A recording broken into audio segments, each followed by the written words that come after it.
stage, he's not coming back down. Anytime mockery is done of Jesus, peace be upon him, the Christians immediately use the example of the Muslims. We as Muslims do not believe in absolute freedom of speech, and we live by it. You believe in absolute freedom of speech, and you don't live by it. Let's collectively agree these are the values we want to achieve, and we all agree we want to live in a... Okay, that's not true. Like, who believes in absolute freedom of speech? I don't know. This is just a teaser at the beginning, but it's already starting with a straw man, right? Do we believe, like, who are you talking about? This is what they try to do. They say they act like the other side believes in absolute freedom of speech, and every time they find examples where they violate an absolute freedom of speech standard, they're like, got you. Well, we don't believe in absolute freedom of speech. We believe in a maximum freedom of speech. We're not freedom of speech absolutists. We're freedom of speech maximalists, right? And also, every time they find an example of us violating the principles of freedom of speech, it's not an actual example of violating freedom of speech. And the specific ones, maybe sometimes they do find an example where it's true. And those ones, yes, we are against it. As liberals, we're against those examples that you could find. So these people try to go find Western examples of limitations of freedom of speech to show that we are hypocrites, that we don't actually believe in freedom of speech, or we are biased when it comes to where we apply the freedom of speech. And there are three categories. So sometimes they give us examples of in situations where their speech should be limited because we're not freedom of speech absolutists. Some rare cases where it's true that should be limited. For example, direct threat of harm. A second example is places where someone's expression is being limited, but that's not a violation of free speech. For example, it's a private entity, right? And then the third example of freedom of speech actually being violated, and we disagree with that. So those are the three categories that you have to keep in mind when we go through this video. Okay, so keep those three categories in mind, because I'm going to come back to that. Harmonious society, so let's at least be consistent when it comes to freedom of speech. The UK conquered India before, and it seems like he did it again. You know, all it took was one angry British guy. In a couple of weeks. I think the only group that cannot be criticized in this world is the Zionists. Assalamu alaikum, guys, and welcome to another episode of... The only group, you mean Jews? The Jews. Like, this is what they're trying to say. They're saying that the Jews are controlling the world, and that's why you can tell that because Judaism cannot be criticized, that shows that they are ruling the world. That's what they're saying. This is an anti-Semitic claim that he's trying to make, but he knows because he's on social media, he cannot make it. And that's why they use the word Zionist instead of Jews. That's what they often do. By the way, that is not true. This channel, Atheist Republic, has been criticizing Judaism as a religion for the past 15 years. And every time we got in trouble, it was not because of criticizing Judaism. Every time we got in trouble, it was because we were criticizing Islam. Yeah. So are Muslims ruling over the world? If it's like, is that the conspiracy theory that we have to believe in? Are the Muslims ruling? Is the Illuminati Muslim? I don't know. Mile to Jannah, the far right were right, and most of us have left our countries and we've moved temporarily to Bosnia. We haven't strategized as to where we're actually going to... They're in Bosnia for some reason. Okay, I saw Muhammad Hijab was also in Bosnia. I don't know, guys, can you tell me why all these famous Muslims are going to Bosnia for some reason? What are they doing there? However, we have been monitoring what's been going on in terms of freedom of speech. One such case is that of Facebook posts. People have posted things and they have had police knocking on their door. What happened to freedom of speech? That's a very good question. That is a very good question. Okay, so yes, this is again one of those examples where you are correct. This is a violation of freedom of speech. However, where were you guys where police was knocking on people's door for Facebook posts against Islam? Like, what? You only start crying about this when the police is knocking at people's doors for supporting Hamas. But you were celebrating this. You guys were supporting this and endorsing this when police was knocking in the UK was knocking at people's doors for Islamophobic posts. It seems that you are the hypocrites. You are the ones with the double standard, because you act like we liberals have a double standard, that we only defend free speech when we want to criticize Islam. But we have always been against this. Liberals have been criticizing UK police for a long time for violations of freedom of speech, including speech that we hate. For example, on this channel, guys, I know some of you in the chat were angry with me. There was this guy who was a Hamas sympathizer, right? And he was arrested in the airport in the UK. And I was not okay with that. I was like, yeah, I'm against his views, but my argument was like, he shouldn't be arrested for expressing support for Hamas. You know, we should let them say these things so we could see the problem. I mean, I have a lot of arguments, right? But we liberals are not hypocrites. We have been calling this out. You are the hypocrites. You are the ones who only cry when they come for you. We were consistent with calling out police when we're showing up to people's houses for their speech. We have been consistently against this. So I don't know what you're complaining about. Like, oh, you guys don't believe in freedom of speech. You guys are hypocrites. You're only believing in freedom of speech when they come after Islam. No. And now this is not a got you moment for you. This is a got you moment for me. Anyways, let's get Take Basim Youssef as an example. He deactivated his Twitter account because he was worried about the safety of his family. Contradicts.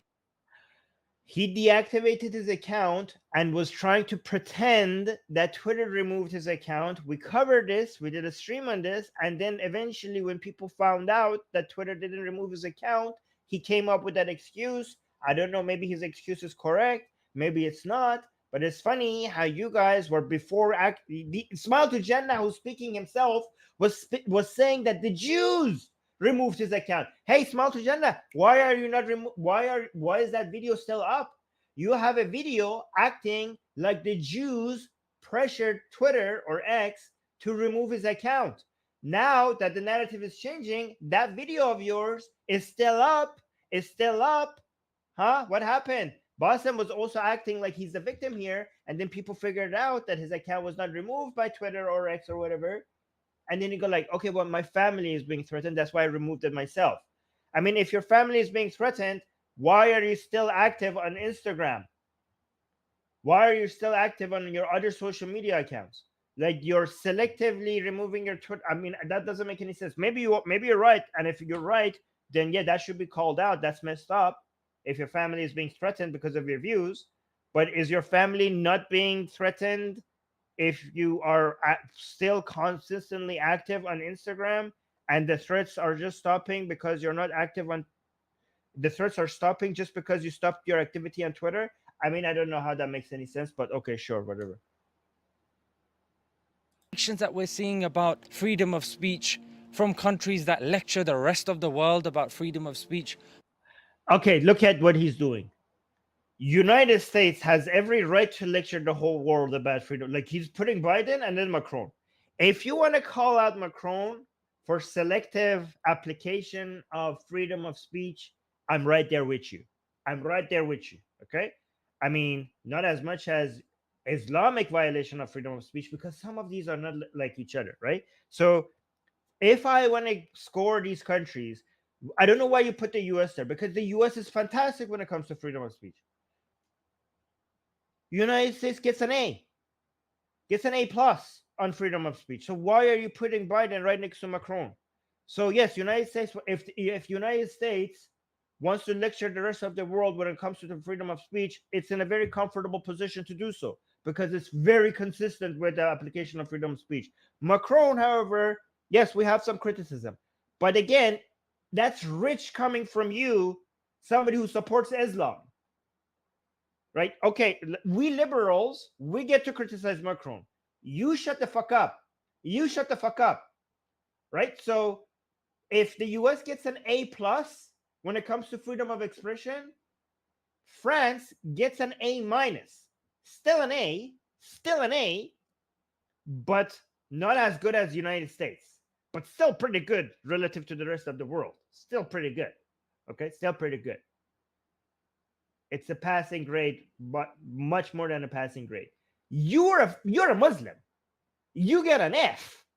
If you shut up, you shut the fuck up. Me as a liberal who has United States level expectations when it comes to freedom of speech, I get to criticize Macron. You don't get to criticize Macron. In fact, when it comes to secularism, then it's Macron and France that gets an A plus, and United States gets an A minus. Right? So there's something in France that is better than the United States. I don't know why you're putting United States and France next to each other as if they're the same thing. They're not the same thing.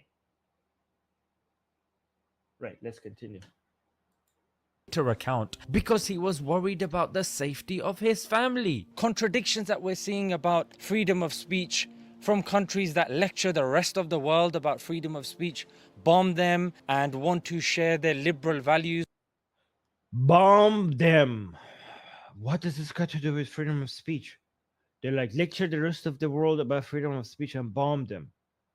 Okay, well, each one of those bombings should be judged separately. Some of them are justified. Some of them we can criticize. These categories of criticism do not belong next to each other. Your video is about freedom of expression. I don't know why you're all of a sudden talking about the different area of criticism.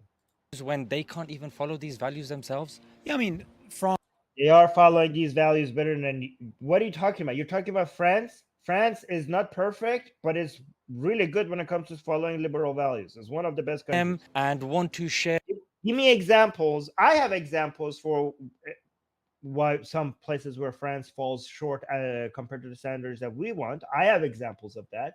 I don't think you have the example. Maybe you actually have some examples that are good. Let me see what you their have. liberal values when they can't even follow these values themselves. Yeah, I mean, France, which is supposed to be the bastion of liberty, freedom of speech, they recently arrested somebody for posting things showing, Yeah, that's a good example. Yeah, that's nonsense. Okay, fair enough. Yeah, that's a horrible. That's a violation of freedom of expression. Telegram CEO being charged.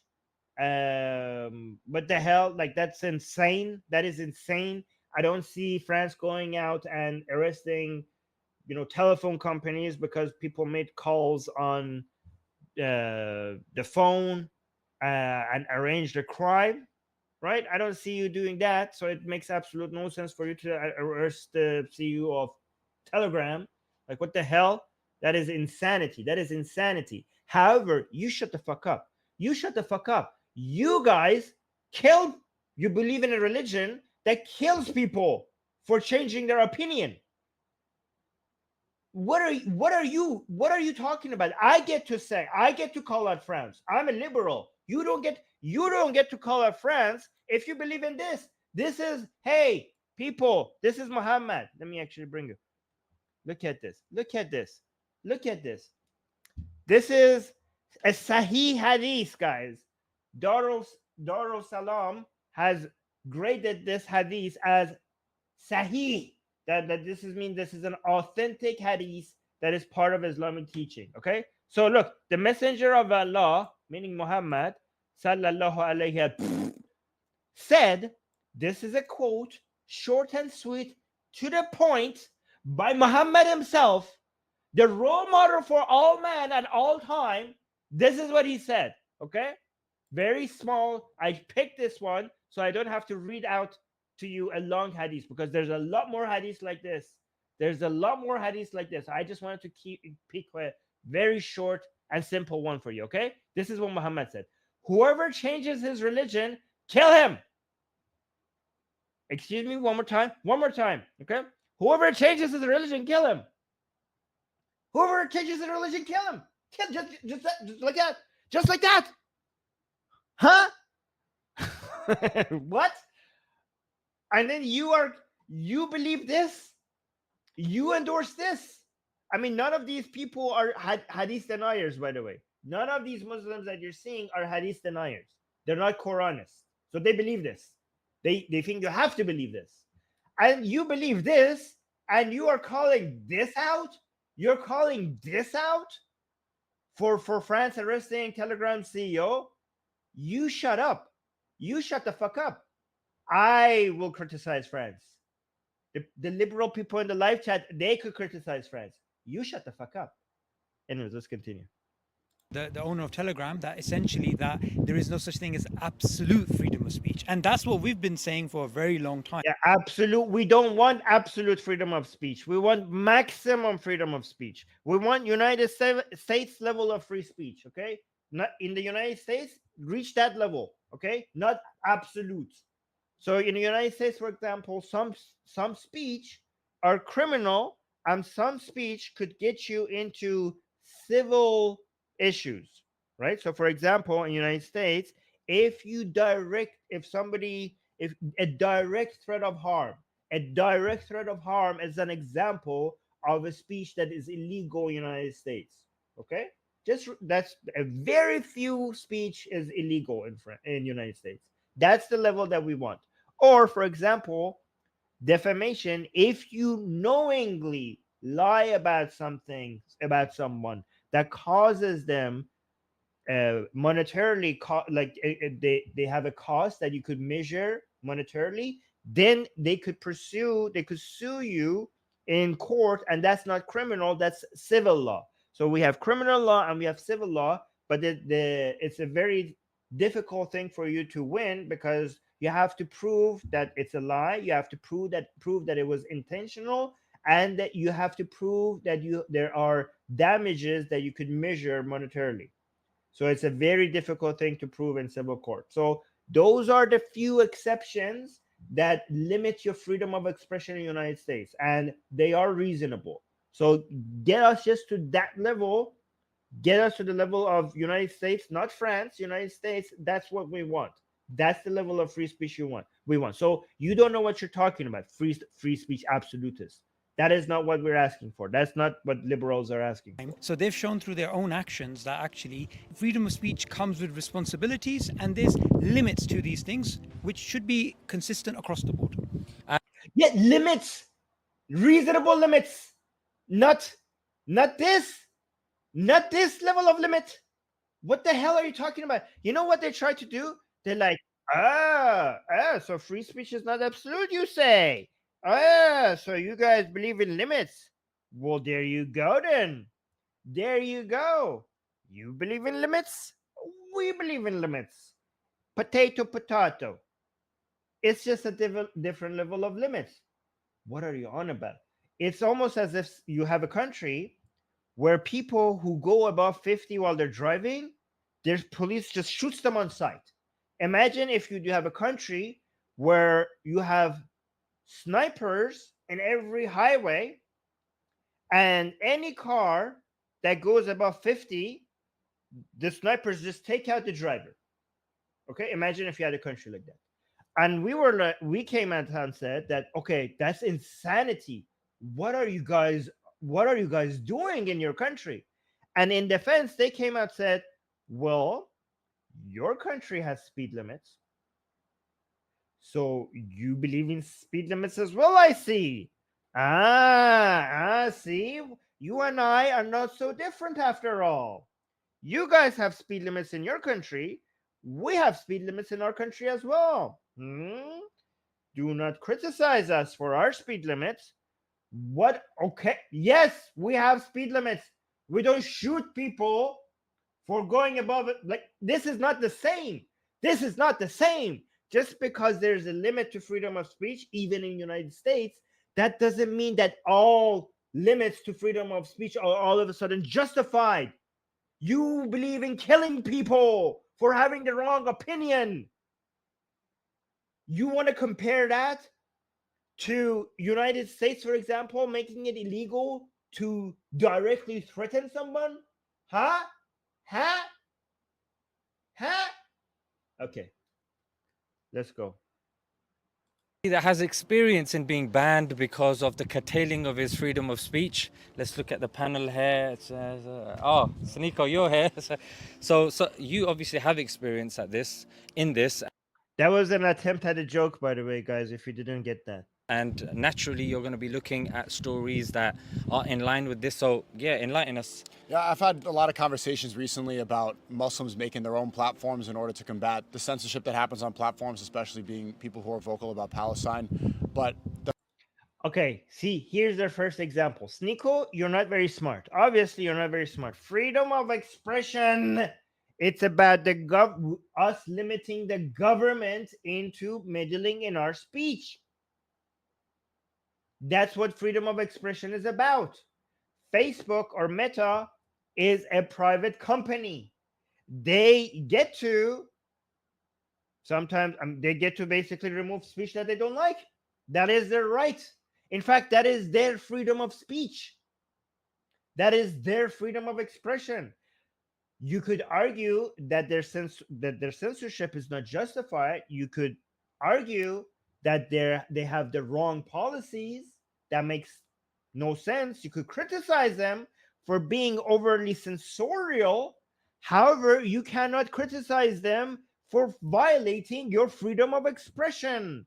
It's their platform. It's their company. It's a private company. If you stop them, if you force them to keep certain speech on their platform, even though they don't want to, that is actually a violation of their freedom of expression. If a government comes and tells Facebook or Meta, that speech that you want, that post that you want to remove, let's say, for example, Facebook or Meta sees a speech on Facebook, like, oh, I need to remove that, or I'm going to lose advertisers. I will lose advertisers if I leave that speech on my platform.